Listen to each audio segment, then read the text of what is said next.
تو ویژن میں سب سے امپورٹنٹ چیز یہ ہے کہ آپ کو وہی ویژن ٹرانسلیٹ کرنا پڑتا ہے اپنی ٹیم میں.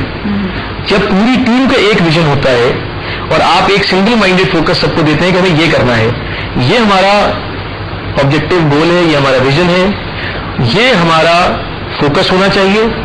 اس کے ارد گرد کی جو چیزیں ہیں ان کو اگنور کر دیجیے. تینوں کا ساتھ نہیں چلتے ہیں, ان سے بات کریں گے, لیکن آپ کے کریئر کے حوالے سے بات کرتے ہیں.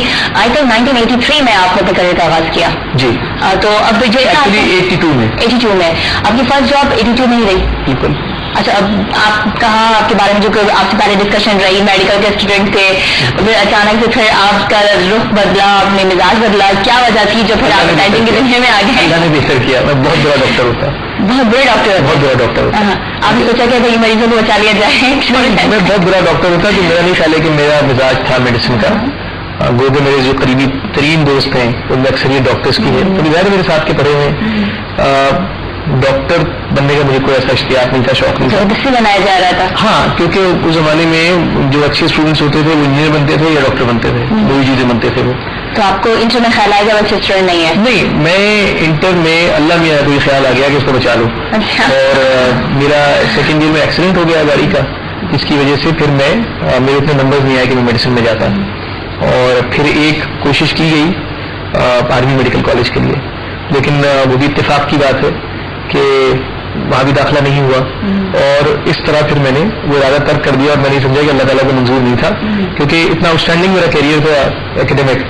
اس کے بعد اچانک یہ چیز ہو جائے اور میرا میڈیسن میں داخلہ نہ ہو, تو میں نے کہا یہ شاید اللہ میاں کو منظور نہیں ہے اور مجھے اس کو پرسیو نہیں کرنا چاہیے. ینگ لائف تھی, اور ایسے موقع پر جب اس طرح کے جو حالات واقعہ کا سامنا کرنا پڑ جاتا ہے, تو اس وقت کیونکہ ابھی تو آپ جان سکتے کہ آپ ایک باس ہیں, اتنی بھاریں آپ دیکھ چکے ہیں, آپ نے اپ اینڈ ڈاؤن دیکھے ہیں, تو آپ ڈیسیجن لے سکتے ہیں, آپ سمجھ سکتے ہیں کہ ہاں اس طرح کے ہو رہے ہیں حالات. اس زمانے میں اس وقت بھی اپس اینڈ ڈاؤنس دیکھ چکا تھا, ہم اپس اینڈ ڈاؤنس دیکھ چکے تھے, اور ان اپس اینڈ ڈاؤنس کو دیکھنے کے بعد میں نے بہت کچھ سیکھا تھا ان اپس اینڈ ڈاؤن سے.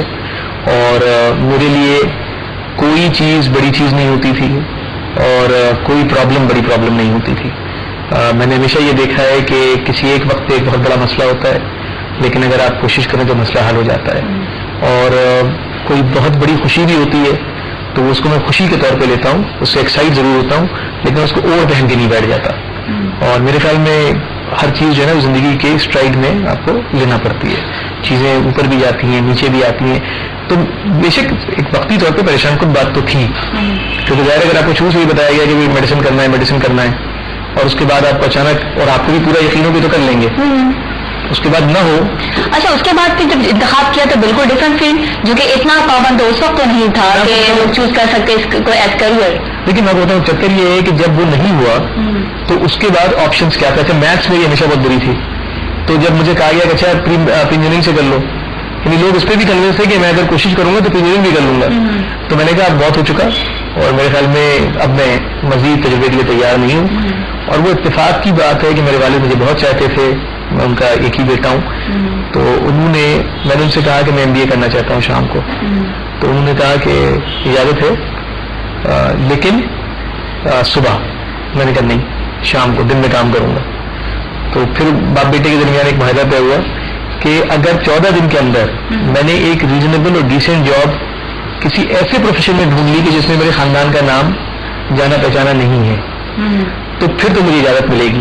اچھا, تاکہ کوئی ریفرنس آپ یوز نہ آپ جا کے اگر کہیں گے تو وہاں کوئی نہ کوئی یہ کسی کو یاد آ جائے گا کہ اچھا آپ فلاں کے بھتیجے ہیں, فلاں کے بھانجے ہیں, تو وہ نہیں چلے گا. ٹھیک ہے, تو اتفاق ہے کہ ایک اشتہار نکلا تھا اور میں نے اس میں اپلائی کیا, وہ ایڈورٹائزنگ کا اشتہار تھا, اور میں نے اس میں اپلائی کیا. تو ایڈورٹائزنگ کمپنی نے تو مجھے نہیں لیا, لیکن اس اشتہار کے جواب میں پاکستان ایڈورٹائزنگ ایسوسی ایشن کے مختار اعظمی صاحب نے مجھے انٹرویو کیا تھا, انہوں نے پھر مجھ سے کہا کہ تم ادھر آ جاؤ. اچھا, اب وہ بات یہ تھی کہ وقت ختم ہو رہا تھا اور شعبہ نیا تھا, تو میں نے ایکسیپٹ کر لی.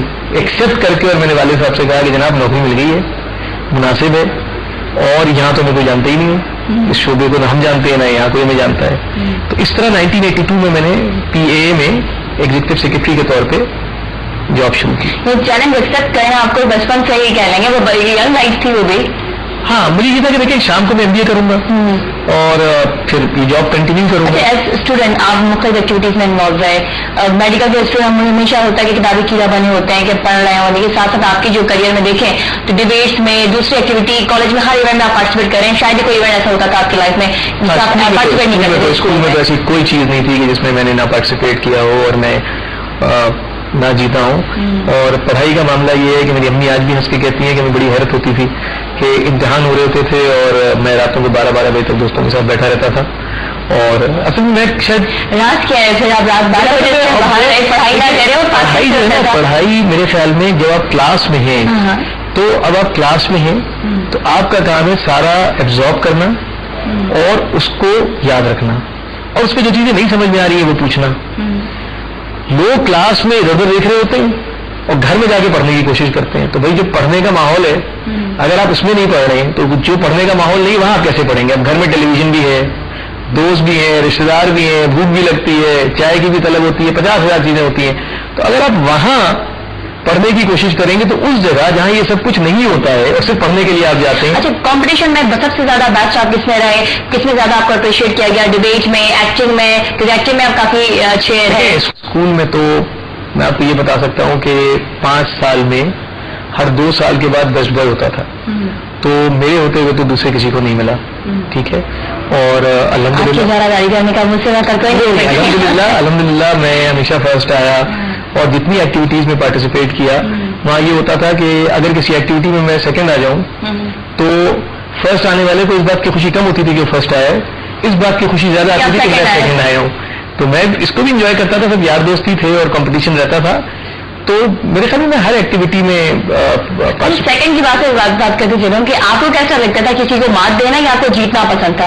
میرے نزدیک کیونکہ سب میرے دوست تھے تو کسی کو ہرانا یا جیتنا مقصد نہیں تھا. میرا مقصد صرف یہ تھا کہ جو چیز میں کروں اس میں اگے رہوں, اور صرف یہ آبجیکٹ. کبھی یہ خیال نہیں آیا کہ اس کو ہرانا ہے یا اس کو ہرانا ہے. ہاں اگر کسی نے خود یہ تاثر دیا چیلنج کیا مقابلہ ہے تو پھر مقابلہ ہوتا تھا, ادروائز میں اس کو کبھی اس طرح نہیں دیکھتا تھا. اور آج بھی میں زندگی میں میرا آبجیکٹو یہ نہیں ہے کہ مجھے فلاں کو ہرانا ہے, میں یہ کہتا ہوں کہ مجھے اچھا کرنا ہے. اچھا, اس اچھا کرنے کی چاہ میں اگر آپ ایڈورٹائزنگ کے حوالے سے بات کرتے ہیں, بی برانڈ پارٹنرشپ کا ایک اپنا نام ہے, پہچان ہے کہ آپ کے ایک وہ ہے, اور آپ کی پروڈکٹ کے حوالے سے بات کریں گے, سروسز کے حوالے سے اسپیشلی کہ ڈراما کے حوالے سے سروسز دے رہے ہیں آپ, ایڈورٹیزمنٹ ہے, ایونٹ مینجمنٹ ہے. بیسٹ جو آپ کہتے ہیں جب آپ نے جب پہلے انڈیویجول جاب کی, اس کے بعد جب برانڈ پارٹنرشپ کو انٹروڈیوس کروایا, اس وقت کیا کیا سروسز پرووائڈ کی ہیں آپ نے؟ دیکھیے, جب میں نے برانڈ پارٹنرشپ کو 2001 میں کھولا تھا تو اس سے پہلے میں ایک پارٹنرشپ کر چکا تھا, ایک نہیں بلکہ 2 کر چکا تھا. ٹھیک ہے, اور مجھے اچھی طرح اندازہ تھا کہ مجھے کیا کرنا ہے. اور میرے خیال میں اپنی کمپنی کھولنے کا مقصد ہی یہ تھا کہ بہت ساری چیزیں میری خواہش ہوتی تھی کہ میں کروں, لیکن وہ جب آپ پارٹنرشپ کرتے ہیں تو آپ کو احترام کرنا پڑتا ہے اپنے پارٹنرز کا, ان کی رائے کا. تو ان کی اور میری رائے میں فرق ہوتا تھا, تو ظاہر ہے ایک دوسرے کا احترام کرتے تھے. وہاں ڈیبیٹ کرنا تو شروع کر دیتے تھے. نہیں, آپ کرتے ہوئے آپ بحث تو کرتے ہیں, لیکن بات یہ ہوتی ہے کہ اگر آپ کے پارٹنرز, اچھا اس میں رسک بھی ہوتا ہے, تو اگر آپ کے پارٹنرز یہ کہیں کہ یار یہ رسک ہم نہیں لینا چاہتے, تو آپ بزنس میں یہ نہیں کہہ سکتے کہ تم نہیں لو میں لے لوں گا, تو پھر آپ کو ساتھ چلنا پڑتا ہے. زیادہ تر لوگ رسک لینا نہیں چاہتے. تو برانڈ پارٹنرشپ جب میں نے کھولی تھی تو میرے دماغ میں انٹیگریٹڈ مارکیٹنگ کمیونیکیشن کا کانسیپٹ تھا, اور مجھے کیونکہ میں باہر پڑھ کے آیا تھا تو مجھے یہ اچھی طرح پتا تھا کہ ایک وقت آئے گا جب پاکستانی کمپنیاں, یعنی جو پاکستانی کمپنیاں ہیں, ملٹی نیشنلز اپنی جگہ پر ہیں, ملٹی نیشنلز تو ڈیمانڈ کریں گی ہی, پاکستانی کمپنیاں بھی ڈیمانڈ کریں گی فل پورٹ فولیو آف سروسز. اور فل پورٹ فولیو آف سروسز کا کانسیپٹ ہے پوری دنیا میں. تو میں نے کہا تھا کہ ہم فل پورٹ فولیو آف سروسز دیں گے. ہم حتی الامکان کوشش کریں گے کہ جتنی سروسز چاہیے ہیں ایک پروڈکٹ کو برانڈ بننے میں, وہ ہم خود آفر کریں گے. کیونکہ اس میں ایک بہت اہم چیز جو میں نے یہاں کے کام کرنے کے حوالے سے اور معاشرے کے حوالے سے دیکھا کہ ہم اننیسیسری کمپٹیشن کرتے ہیں. میری اچھائی یہ نہیں ہے کہ میں اچھا ہوں, میری اچھائی یہ ہے کہ آپ برے ہیں. تو میں اگر کسی کو یہ بتانے جاؤں گا کہ میں اچھا ہوں تو میں کہوں گا کہ شاہین بری ہے اور میں اچھا ہوں. ہاں, تو میں کہہ رہا ہوں بھائی شاہین کی برائی شاہین کے ساتھ, میری اس سے اچھائی کہاں سے ثابت ہوتی ہے؟ تو وہ کاؤنٹر پروڈکٹیو ایکٹیویٹی جو ہوتی تھی اس سے میں بہت الجھتا تھا. چلیں اس پہ ڈسکس کرتے ہیں کاؤنٹر پروڈکٹیو ایکٹیویٹی کے حوالے سے بھی, اور پھر کس طرح سے آپ نے صرف برانڈ پارٹنرشپ کی اور اپنی اچھائی جو ثابت کرنے کی کوشش کی ہے. برانڈ پارٹنر کا جو نام اور جو مقام ہے, اس کو ٹریول کرنے میں جو پورا سفر رہا ہے وہ کیسا رہا, ایک دیکھ لیتے ہیں. دیکھ کے بعد ڈسکس کریں گے, کنٹینیو کریں گے اپنی ڈسکشن میں. کوئی دلچسپ باتیں بھی رہیں گی ساتھ ساتھ اور کچھ کام کی باتیں بھی ہوں گی.